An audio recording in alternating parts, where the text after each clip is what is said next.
തൊടുപുഴയിൽ രണ്ടാനച്ഛന്റെ ക്രൂരമർദ്ദനത്തിനിരയായ 7 വയസ്സുകാരന്റെ ആരോഗ്യനില അതീവ ഗുരുതരം.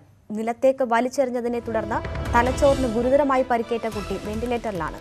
കുട്ടിയെ രണ്ടാനച്ഛൻ മുൻപും ക്രൂരമായി മർദ്ദിച്ചിരുന്നതായി തെളിഞ്ഞു.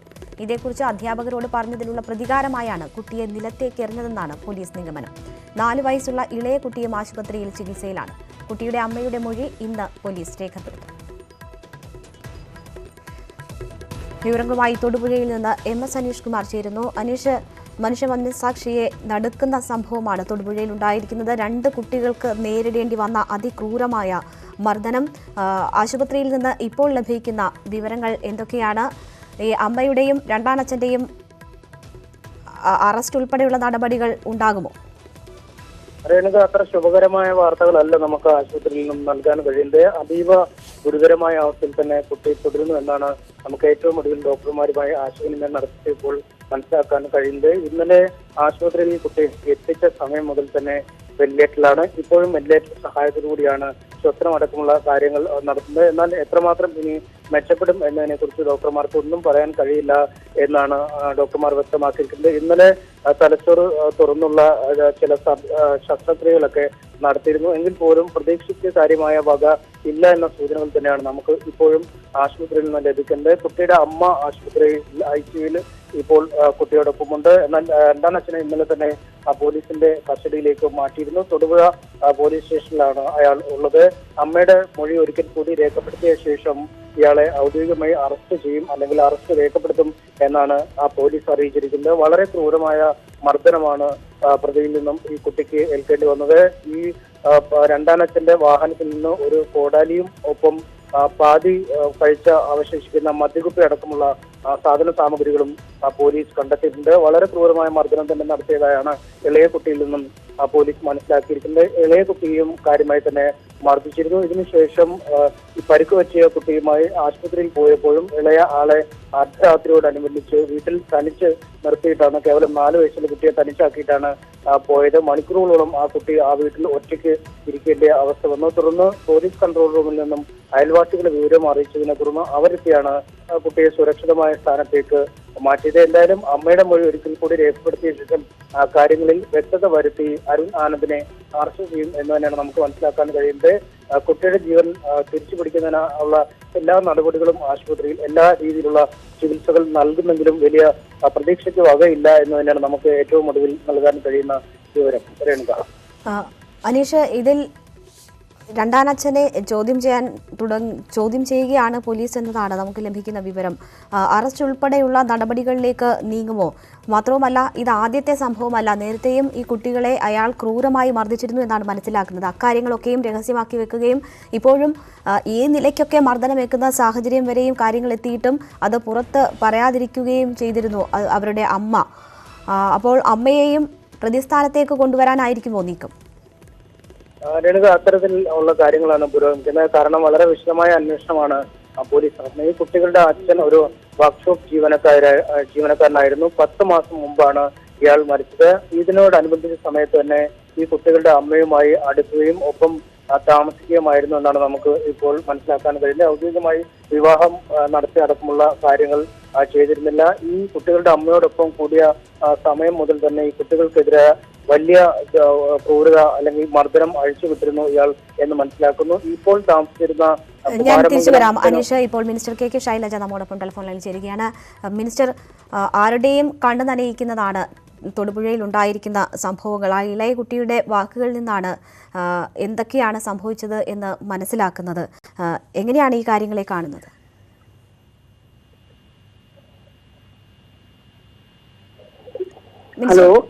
മിനിസ്റ്റർ, കേൾക്കാമോ? തൊടുപുഴയിൽ ഉണ്ടായിരിക്കുന്ന സംഭവത്തെക്കുറിച്ച് 2 കുട്ടികൾക്ക് അതിക്രൂരമായ മർദ്ദനമാണ് രണ്ടാനച്ഛനിൽ നിന്നും ഏൽക്കേണ്ടി വന്നത്. ആ സംഭവത്തെക്കുറിച്ച് എന്തൊക്കെ വിവരങ്ങളാണ് മിനിസ്റ്റർക്ക് ലഭിച്ചിട്ടുള്ളത്? പറയാമോ? പറയൂ. വളരെ ക്രൂരമായിട്ടുള്ള ഒരു അവസ്ഥയാണ് ഉണ്ടായിട്ടുള്ളത്. കുട്ടികൾക്കെതിരെയുള്ള ഇത്തരത്തിലുള്ള ആക്രമണവും വെച്ച് പൊറുപ്പിക്കാൻ സാധിക്കില്ല. ഇതില് വനിതാ ശിശു വികസന വകുപ്പ് ഈ കാര്യത്തിൽ നിരന്തരമായിട്ടുള്ള പ്രചരണ പരിപാടികൾ അവയർനെസ്സിന് വേണ്ടി നടത്താൻ വേണ്ടി നടത്തിക്കൊണ്ടിരിക്കുകയാണ്. അതോടൊപ്പം തന്നെ ഇത്തരത്തിലുള്ള കുറ്റകൃത്യങ്ങൾ സമയത്ത് അതിൽ ഇടപെടുകയും കുറ്റവാളികളെ ശിക്ഷിക്കാൻ വേണ്ടിയിട്ടുള്ള കർശന നടപടികൾ സ്വീകരിക്കാൻ സർക്കാരിനോട് പൊതുവെ ആവശ്യപ്പെടുകയും ചെയ്യുകയാണ്. വനിതാ ശിശു വികസന വകുപ്പിന് കീഴിലുള്ള ബാലാവകാശ കമ്മീഷനും അതുപോലുള്ള സംവിധാനങ്ങളും UWCയും എല്ലാം ഉപയോഗപ്പെടുത്തിക്കൊണ്ട് നിയമത്തിന്റെ ഏറ്റവും കടുത്ത ശിക്ഷ നൽകാൻ കഴിയുന്ന എല്ലാ നടപടിക്രമങ്ങളും ഈ കേസിലും ഞങ്ങൾ സ്വീകരിക്കും.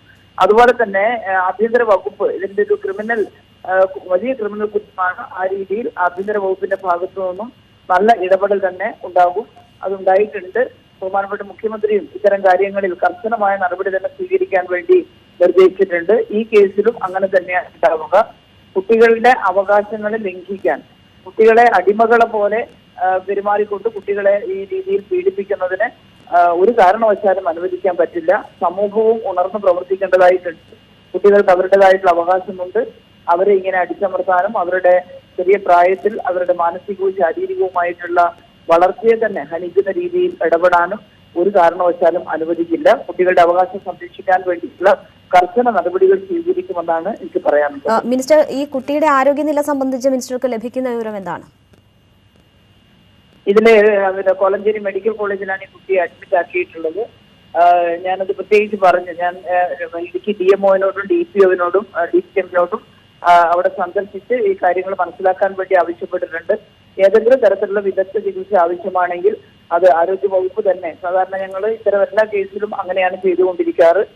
സാധാരണ ചെയ്യുന്ന അതേപോലെ തന്നെ ഈ കുട്ടിയുടെ കാര്യത്തിൽ കുഞ്ഞിനെ രക്ഷിക്കാൻ വേണ്ടിയിട്ടുള്ള എല്ലാ നടപടിക്രമങ്ങളും ആരോഗ്യവകുപ്പും സ്വീകരിക്കും. മിനിസ്റ്റർ, ഒരു കാര്യം കൂടി, ഇത് ആദ്യ സംഭവമല്ല ഈ മർദ്ദനം. നേരത്തെയും ഈ രീതിയിൽ മർദ്ദനം ഏൽക്കേണ്ടി വന്നിട്ടുണ്ട് ഈ കുട്ടികൾക്ക്.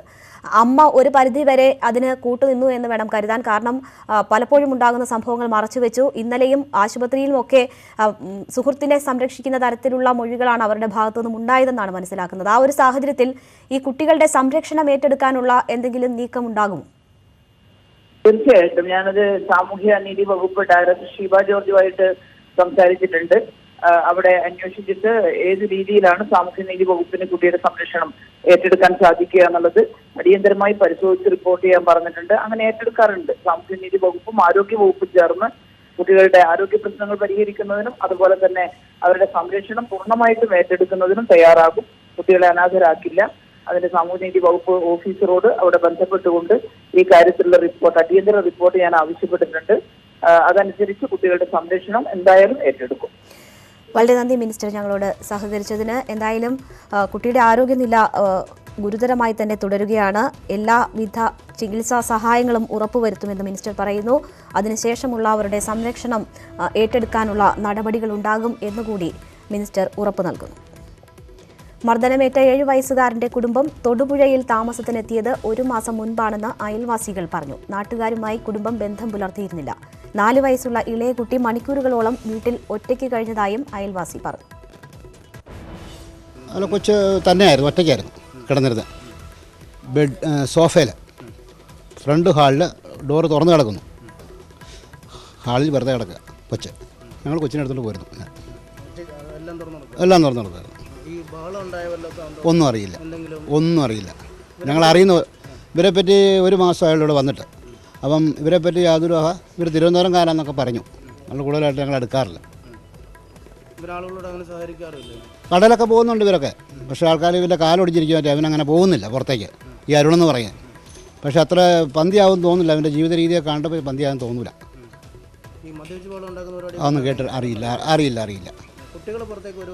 കുട്ടികൾ എടുത്ത് കളിക്കാറുണ്ട്. അവരുടെ മുറ്റത്ത് നിന്ന് കളിക്കാറുണ്ട്. കുട്ടികൾ കളിക്കുന്ന കാണാറുണ്ട്. അത്രേ ഉള്ളൂ.